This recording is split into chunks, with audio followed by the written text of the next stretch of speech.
जब नबी पाक साहिब लौलाक सल्लल्लाहु अलैहि वसल्लम का जब नाम पाक आया करे तो दोनों अंगूठा चूम कर आंखों से लगा लिया करो, इसलिए कि अंगूठा चूमना हजरत सिद्दीक अकबर की भी सुन्नत है। एक मर्तबा हजरत बिलाल आजान दे रहे थे और जब अशहदु अन्ना मुहम्मदुर रसूलुल्लाह पर हजरत बिलाल जब पहुंचे तो हजरत सिद्दीक अकबर ने दोनों अंगूठा चूम कर आंखों से लगा लिया।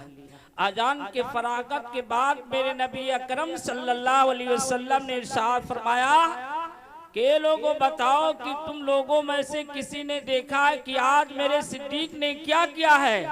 तो सहाबा इकराम ने अर्ज किया, रसूलल्लाह मेरे माँ बाप आप पर कुर्बान जाएं, हमने देखा है कि हजरत बिलाल जब आपका नामे पाक ले रहे थे तो हजरत सिद्दीक अकबर ने दोनों अंगूठा चूम कर आंखों से लगा लिया है। तो मेरे आका अलैहिस्सलाम ने फरमाया मन फाला मिस्ला मा फाला खलील, यानी जो शख्स इस चीज पर अमल करेगा मैं उसका कायद होऊंगा और मैं उसकी सिफारिश करके उसकी बख्शिश करवाऊंगा।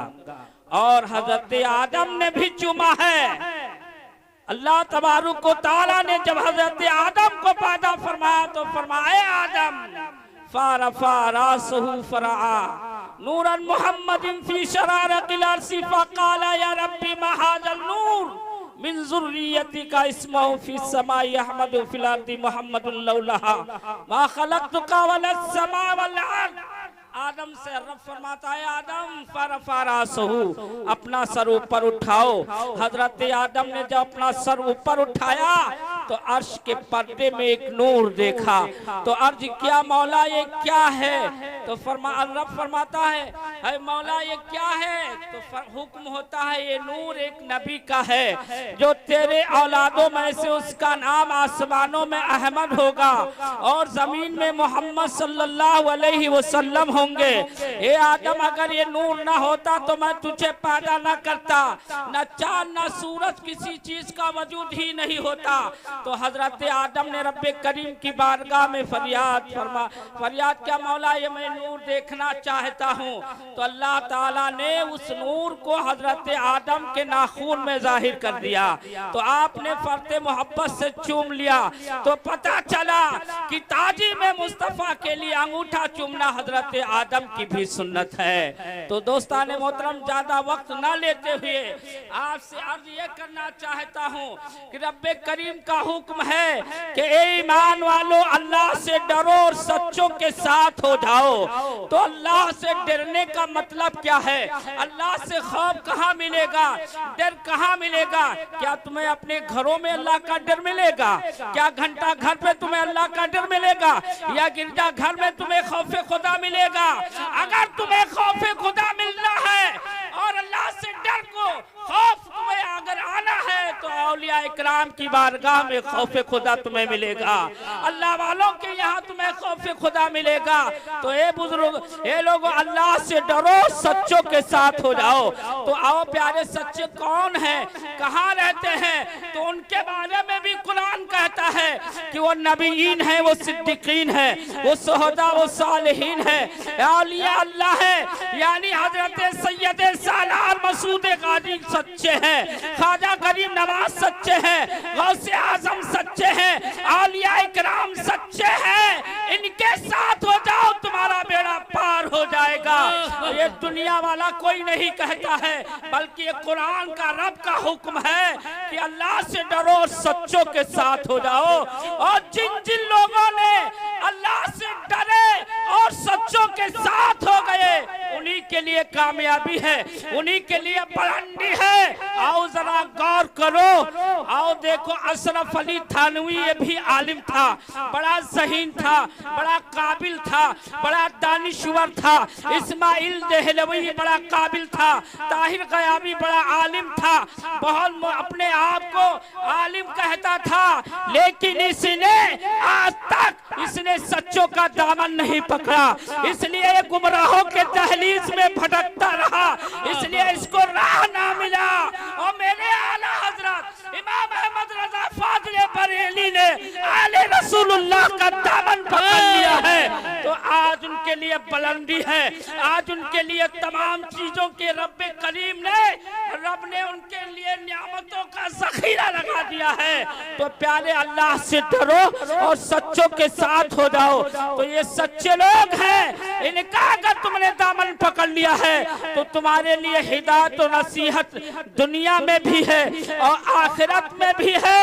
जब जन्नती लोग जन्नत की तरफ जा रहे होंगे और जहन्नमी लोग जहन्नम की तरफ जा रहे होंगे, अल्लाहू अकबर, रब का हुक्म होगा कि जन्नतियों तुम जन्नत की तरफ जाओ, ए गुनहगार पापियों तुम जाओ जहन्नम की तरफ। तो उस वक्त जहन्नमी लोग निदामत और शर्मिंदगी में डूबे हुए होंगे और जन्नती लोग खुश और खुर्रम होकर जन्नत की तरफ जा रहे हैं। एक गुनहगार शख्स अल्लाह वालों को पहचान लेता है और दौड़ता हुआ जाता है और कहता, अम्मा तारीफूनी, क्या तुम मुझे पहचाना नहीं है? हम दुनिया में रहकर आपके साथ वक्त गुजारे हैं, आप नमाज के लिए जा रहे थे, हमने आपके वजू के लिए पानी दिया है, दुनिया में आप प्यासे थे, हमने पानी पिलाया है, आज आप अकेले अकेले जन्नत में जा रहे हैं। तो रब्बे करीम अपने खास नेक बंदों की दुआओं को कभी रद्द नहीं करता है।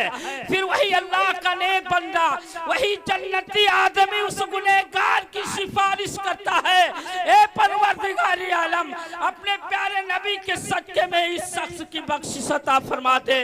तो रब्बे करीम अपने अच्छे नेक बंदों की दुआओं के बदौलत उस गुनहगार शख्स की बख्शिश भी हो रही है। हर की खहत हम नशीनी बाखुदा नसीनत दर हुजूर औलिया। जो शख्स ये चाहता है कि मैं अल्लाह रब्बुल इज्जत की बारगाह में कबूल हो जाऊं, उसे चाहिए कि औलिया अल्लाह की सोहबत में बैठे। इसलिए कि एक जमाना सोहबत औलिया और सद सालहा इताते बेरिया, एक लम्हा औलिया अल्लाह के पास बैठना 100 साल इबादत बेरिया से बेहतर है। तो अल्लाह वालों का दामन जिसने पकड़ लिया है हकीकत में वो कभी नमाज नहीं छोड़ता है, और गाज़िए पाक से जिसने मोहब्बत कर लिया है वो कभी झूठ नहीं बोलता है, किसी गरीब आदमी को परेशान नहीं करता है, किसी की बेईमानी नहीं करता है। यानी अल्लाह वालों के साथ जाओगे तो तुम्हें अच्छी भलाई के रास्ते मिलेंगे और तुम्हारी मगफिरत हो जाएगी। अगर तुमने दुनिया में शराबियों के साथ रहकर जिंदगी काटी है, जुआरियों के साथ तुमने रह करके अपनी जिंदगी काटी है, मक्कार और फरेब लोगों के साथ अपनी जिंदगी काटी है, तो जहां पर उनकी धुलाई जहन्नम में कब्र में होगी वही साथ साथ तुम्हारी भी होगी। जो हाल दोज़खियों का होगा वही हाल तुम्हारा भी होगा। इसलिए कि साथी जो जिसके साथ में जो रहेगा उसका हश्र उसी के साथ होगा। अगर अपने जिंदगी को अल्लाह वालों के साथ काटी है, उलमाए किराम के साथ अपना वक्त दिया है, तो जहाँ पर उलमाए किराम की बख्शिश हो रही है वहीं पर आपकी भी बख्शिश हो रही है। जहाँ उलमाए किराम की इज्जत मिल रही है वहीं तुम्हें भी इज्जत मिल रही है। तो कहने का मतलब यह है दोस्ताने मोहतरम, तुम सब कुछ जानते हो कि हम पर नमाज फर्ज है, माफ नहीं की गई है, हम पर तमाम चीजें ऐसी हैं जो हम पर फर्ज कर दी गई है मज़हब इस्लाम में, लेकिन आप उस चीज पर अमल नहीं करते हैं। जिसने नमाज फर्ज अदा कर ली उसके लिए चेहरे पे नूर अता कर दिया गया, और जिसने नमाज ज़ोहर को अदा कर लिया उसकी कमाइयों में खूब खूब खैर व बरकत अता कर दिया गया, और जिसने नमाज असर अदा कर ली उसके जिस्म में ताकत और कुव्वत पैदा कर दी जाती है, और जिसने नमाज मगरिब को अदा कर लिया तो उसकी औलाद उसके कहने के मुताबिक अमल करती है, और जिसने नमाज ईशा अदा कर लिया है उसको रात और सुकून की नींद आ रही है। अब नींद की दवा खाने की जरूरत नहीं पड़ रही है। तो अगर तुम अपने आप को अच्छा नेक बनना चाहते हो तो नमाज पढ़ो और अल्लाह वालों के साथ सच्चों के साथ जुड़ जाओ। तुम मदीने में सरकार हो और हम एक साथ मदीने में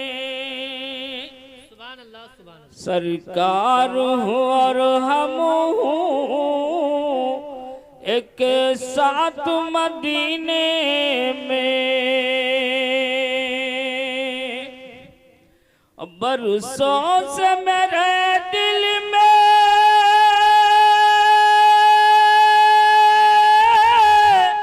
बस एक तमन्ना है,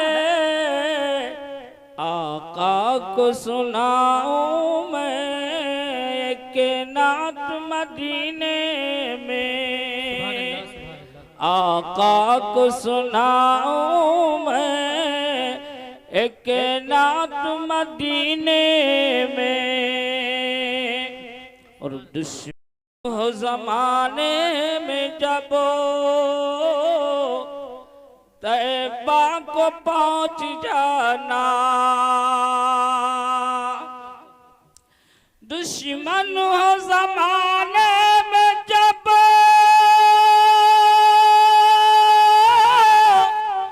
तैबा को पहुंच जाना, बिगड़ी हुई बनती है हर बात मदीने में, बिगड़ी हुई बनती है हर बात मदीने में। ऐ काश गुजर जाए एक रात मदीने में।